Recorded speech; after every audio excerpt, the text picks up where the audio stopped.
How's it going? I'm Andrew with Investors Hub, and today we're going to be talking with Jea Yu. He writes for MarketBeat. We chatted with him on Friday evening, and he's going to be talking about the infrastructure bill that's set to land this week and the companies that are going to get impacted by that. Let's hear from Jea. Please note that our videos are not designed to be direct investing advice. We're here to gather the perspective of different investors. Our channel and our content should just be one stop on the journey of trying to find out where to put your money. So we're supposed to hear some more news about that alleged $3 trillion economic investment plan under the Biden administration. Who do you think is going to be the big winners with regards to that government investment? All right, Andrew. So, everyone's guessing what's going to be in the infrastructure plan. When Biden talks about infrastructure, he's not just talking about, the highways and the roads, but he's actually talking about the U.S. infrastructure when it comes to supply chain, when it comes to, renewable fuels, energy, clean energy. Okay. So what I've done is I basically just did a real quick analysis and broken it down. From what I've read, there's five main industries. Obviously, first and foremost, construction, for roads, bridges, buildings. So right off the bat, your top stock there. And now keep in mind, especially this rift that's going on with China right now too. And that has a lot to do with this as far as, having our own supply chain, having our own inventory, of raw materials, rare earths, stuff like that. So when it comes to construction, roads, bridges, buy domestic, that was the Trump plan, and Biden's pretty much adopted that. So U.S. Steel, right off the bat, X, all right, U.S. Steel. On top of that, so you have Turkey, which is actually the fourth largest maker of steel. Continued problems with Turkey is going to be an issue. So that, once again, buy domestic, it just encapsulates U.S. Steel. And it's gotten a nice pullback. If you can get that thing back under 21, they're pretty much protected, guarded, right? So U.S. Steel is one of the top bets when it comes to the infrastructure plan. When it comes to rare earths, raw materials, clean energy, all right. So one of the stocks that I think looks good is Energy Fuels, symbol UUUU. And I mentioned this before in our previous interviews, but it's called Energy Fuels, and they have the only licensed and operating uranium mine in America, production factory and mine and storage and all that stuff. If Biden talks to the EPA and gets them to relax controls and stuff like that, they may get other companies and areas to get some permits. But for now, UUUU, they are the only operating uranium mill. Okay, and uranium powers the nuclear plants. Right. They have the licenses for the storage of the uranium, or the what do they call it, the powder cake or whatever, and the waste. Right. So these guys, they're one of those stocks where the circumstances, the world changed. They didn't really change that much, but the world changed, and they survived by attrition, basically. So that's a great stock, mid fives. If you can get in on that. Not only Trump wanted to build a uranium supply chain, or uranium inventory in the U.S. All right.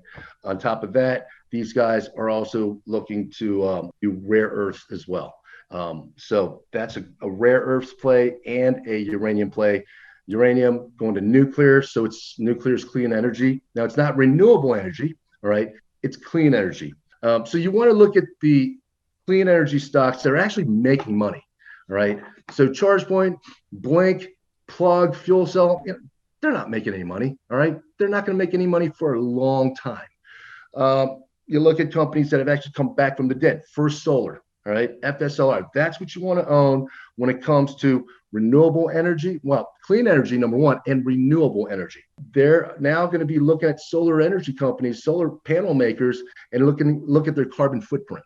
Okay, so there's companies like Sun Power. They're great, but they make the photovoltaic, the glass panels. First Solar makes thin film panels. Okay, they barely have any carbon footprint. So these guys are making money.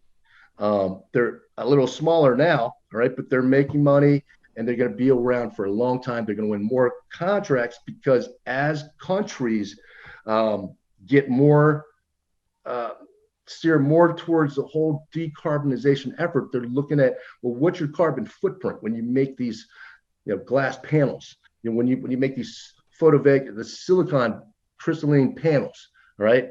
Well, that's kind of big. Okay. Uh, big footprints. First solar, thin film. All right. So first solar is what you want to own, and they make money.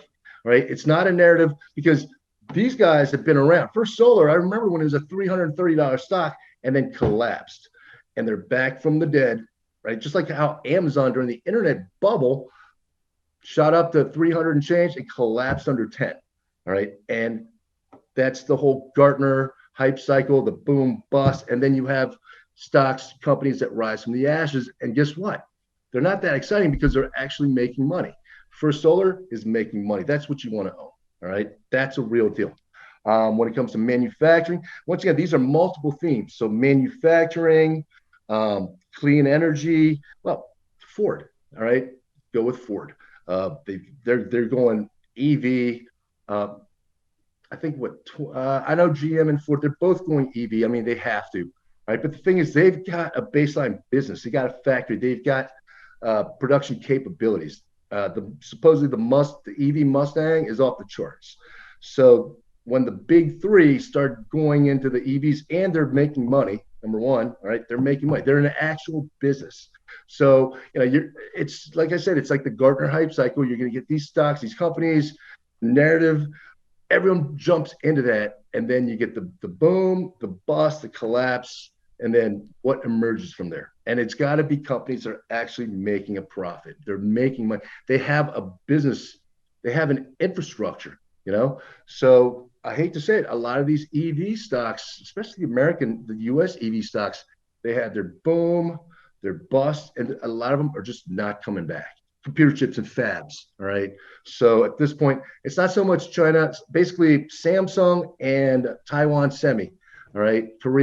South Korean company and a Taiwan company. Now, Taiwan, keep in mind, they've got that whole China thinks they own them. Right. So that's major.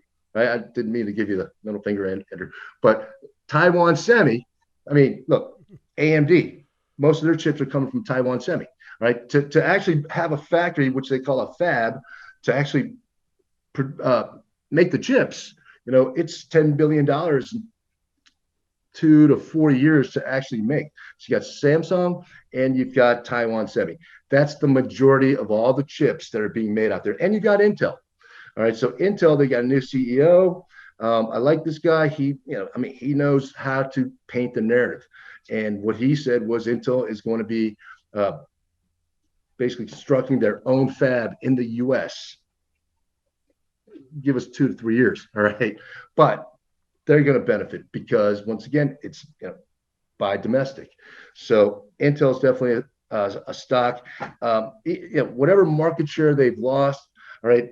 Hey, if you own the fab and everyone's going to buy from you, right? Pay you to actually create the chips. That's you're the house basically. I mean, hey, if China seizes Taiwan, you want to talk about a chip shortage, right? You're talking about 40% of the world's chips gone. Okay. So yeah, Intel, that's their main narrative. That is their main narrative. They did the right thing coming out saying that we're going to create our own fabs in the US. Beautiful move. And then, like I said, First Solar, all right, these guys make money. They are the major player in the US. Now you have this thing called an ITC, the federal investment tax credit. All right. And basically that's one of the reasons why people have been buying, solar for their homes, their businesses. I believe you get like a 23 or 26, 27% tax write-off for the price of the panels and the installation.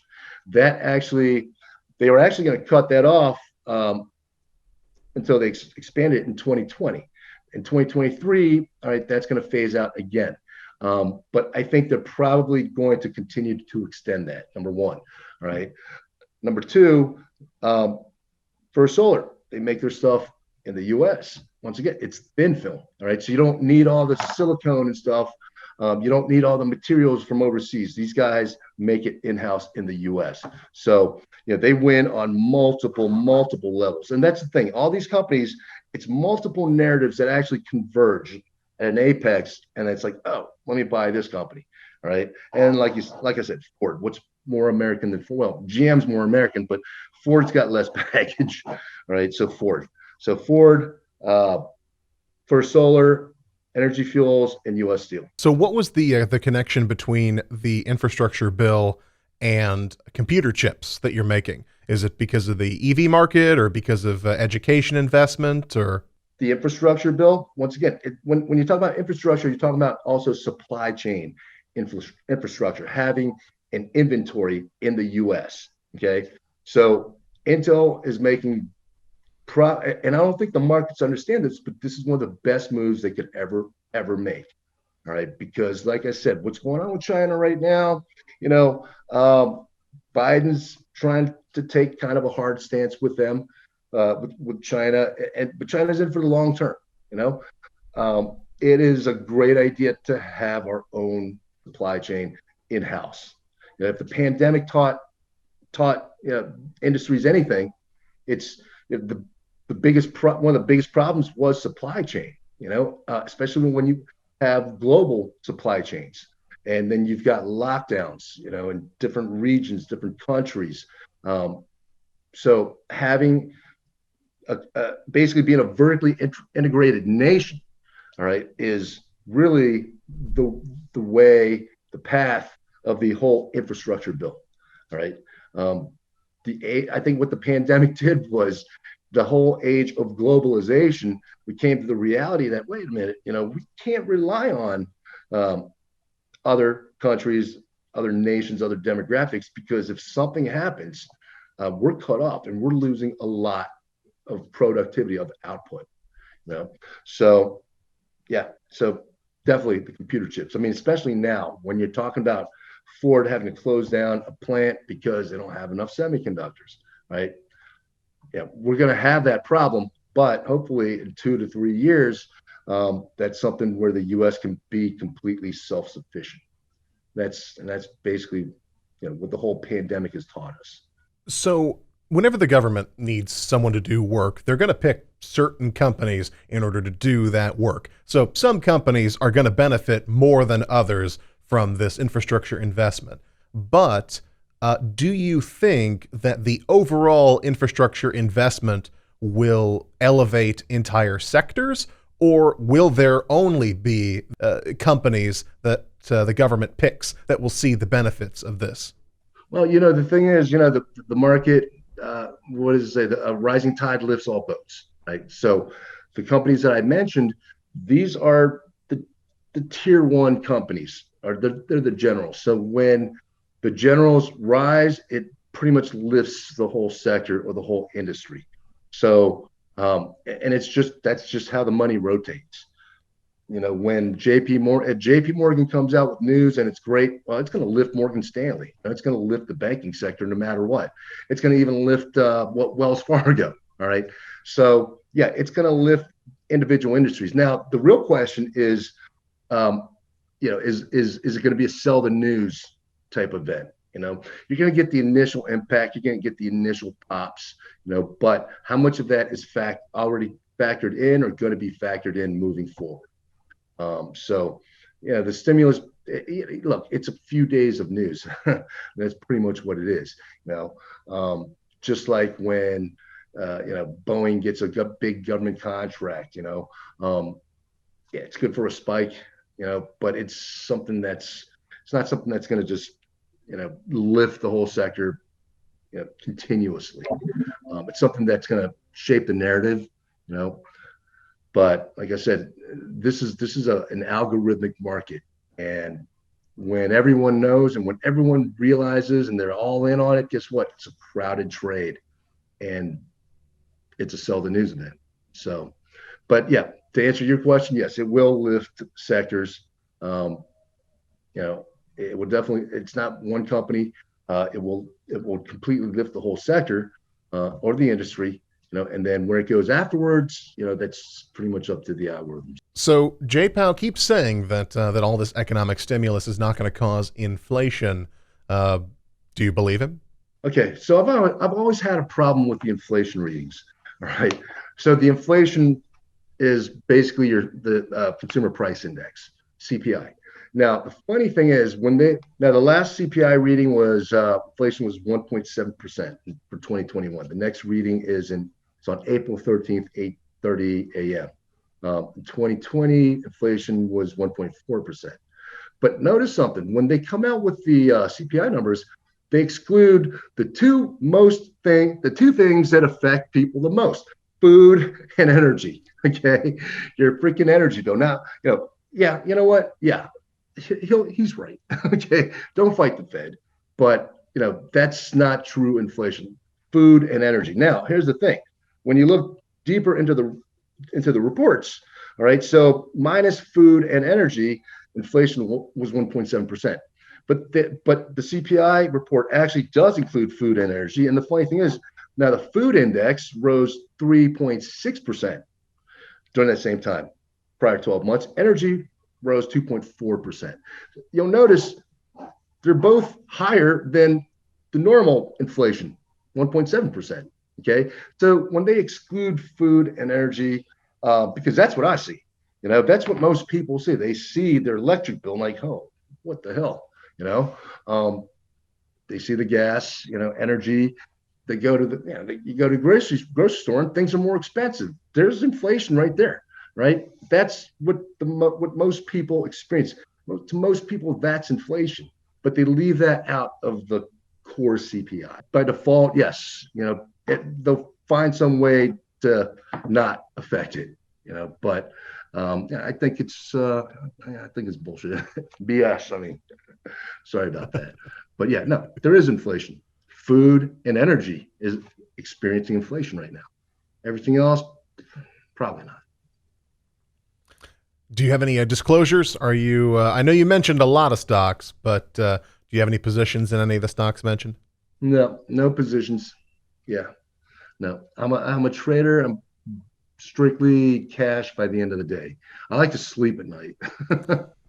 Thanks for watching, and be sure to like, comment, and subscribe if you like the video. It helps the channel grow. You can also follow us on Twitter at iHub_vision, and I'll see you again soon.